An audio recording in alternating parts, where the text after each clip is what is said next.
Halo teman-teman, aku Fauzan dan selamat datang di Frekuensi. Jadi teman-teman, pada video kali ini kita akan omongin khusus mengenai add-on gratis bawaan Blender namanya Node Wrangler. Jadi teman-teman, mungkin add-on ini udah kalian ketahui ya, tapi mungkin sedikit banget yang omongin khusus mengenai add-on ini. Jadi sebenarnya apa sih add-on Node Wrangler itu? Mari kita langsung loncat ke Blendernya. Oke, teman-teman, jadi sekarang kita udah di Blender ya. Teman-teman, langkah pertama yang aku buka adalah Edit Preferences. Dan di sini pada tab add-on-nya, aku akan buka Node Wrangler. Tuliskan Node Wrangler ya. Maka teman-teman akan menemukan seperti yang aku temukan sekarang. Nah, teman-teman, dari Node Wrangler ini, teman-teman bisa temukan banyak banget informasi.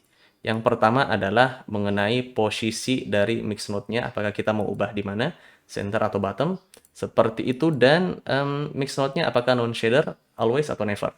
Di sini aku nggak akan bicarain karena aku belum pernah pakai, tapi yang menarik di sini teman-teman, yang teman-teman bisa buka adalah di Blender Preferences untuk Node Wrangler, teman-teman bisa mengakses yang paling pertama adalah shortcut key dari teman-teman yang akan gunakan di Node Wrangler di tab shading nanti. Jadi teman-teman kalau sedang mencari shortcut key-nya seperti bagaimana, di sini ada banyak banget. Namun sayangnya teman-teman nggak bisa diubah dari shortcut key-nya. Jadi ini mungkin seperti limitasi atau mungkin memang developernya tidak menginginkan untuk shortcut key-nya diganti-ganti oleh kita sendiri. Dan itu menurut aku pribadi nggak masalah sih. Jadi kemudian setelah itu, di atas sini teman-teman, ada Auto Texture Detection.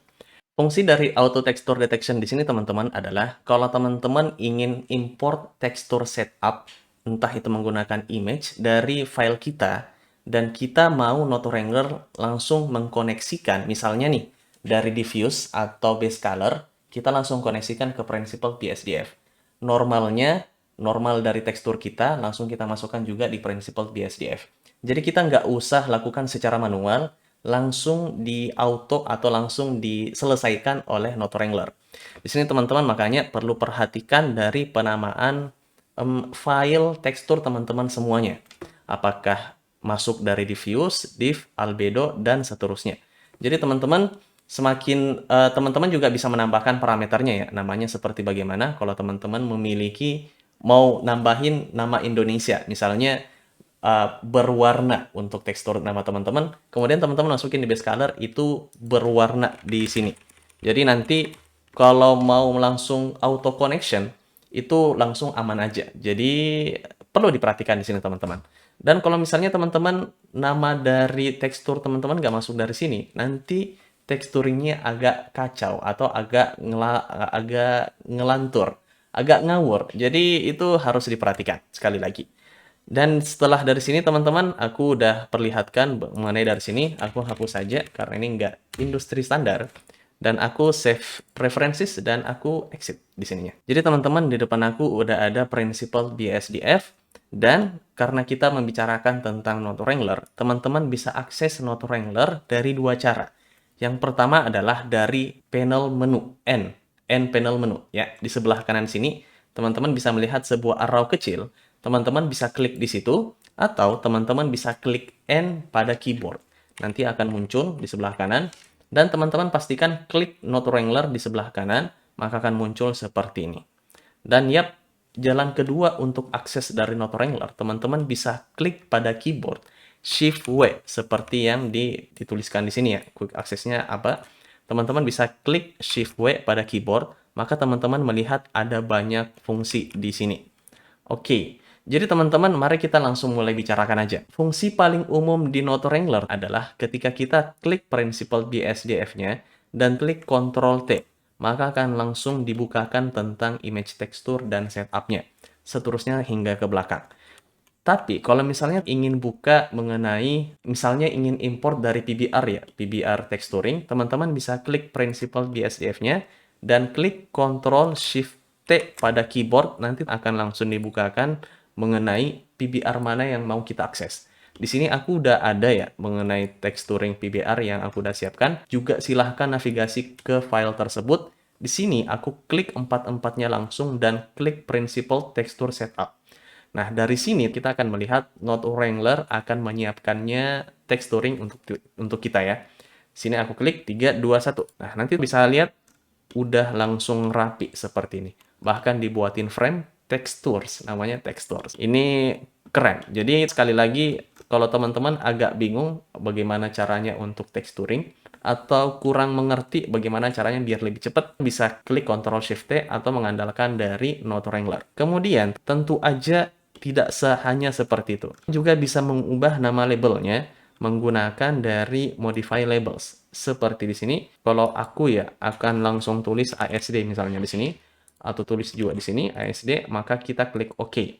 Nanti muncul namanya ASD dua kali. Karena aku klik dua kali ya namanya di situ. Kalau ingin mengembalikan namanya, silahkan klik clear label, seperti itu. Kalau aku secara pribadi, kalau untuk mau mengganti nama node aja, aku biasanya klik F2. Jadi, sini misalnya aku tulis ya, BSDF aja deh. Jadi nggak ada principal BSDF. Aku klik OK, dan langsung berubah nih, BSDF. Seperti itu aja. Dan dari sini banyak juga yang teman-teman bisa select. Jadi misalnya bisa mengandalkan align nodes, seperti ini nggak terlalu rapi ya. Di sini aku akan ngeklik yang paling terakhir material output. Jadi dia akan menjadi fungsi aktif. Yang aktif ya, kita bisa lihat outline-nya berwarna putih yang akan menjadi tumpuan dari align nodes kita. Di sini aku klik align nodes, maka kita akan lihat langsung dirapikan oleh Node Wrangler. Tapi sekali lagi teman-teman, aku kurang banyak menggunakan Node Wrangler untuk merapikan banyak nodes sekalian. Jadi biasanya aku Ctrl Z aja, kemudian aku klik misalnya dua fungsi aja ya seperti ini. Kemudian aku klik align nodes. Nah, teman-teman perlu perhatikan karena kalau kita align nodes, itu akan mengambil titik tengah secara default ya. Titik tengah dari fungsi node kita. Jadi misalnya dari sini nih, aku klik BSDF, maka nanti normal map akan dibawa ke atas seperti ini. Kita klik dari normal map, dan BSDF, maka kita align nodes. Kita akan melihat akan langsung disamakan, diratakan rata tengah. Seperti itu aja. Sekali lagi, Node Wrangler banyak banget untuk membantu. Misalnya ada sebuah node yang tidak terpakai, seperti yang aku udah utarakan di sini, bisa langsung, nggak usah delete satu-satu, teman-teman bisa langsung delete unused nodes di sebelah kanan sini, atau Shift W. Bisa lihat ALTX untuk shortcut key-nya. Seperti ini. Dan langsung rapih seperti sedia kala. Oke teman-teman, sepertinya cukup. Dan itu adalah beberapa fungsi atau tools dari Node Wrangler. Tentu aja itu belum semuanya dari Node Wrangler ya teman-teman. Jadi kalau pengen eksplorasi, silahkan eksplorasi di Blender masing-masing. Dan kalau misalnya merasa ada fitur yang penting banget nih sebenarnya yang belum aku bicarakan tadi, silahkan kita diskusi di kolom komentar bawah ya. Cukup sekian untuk video kali ini. Aku Fauzan dan sampai jumpa untuk video selanjutnya. Bye-bye.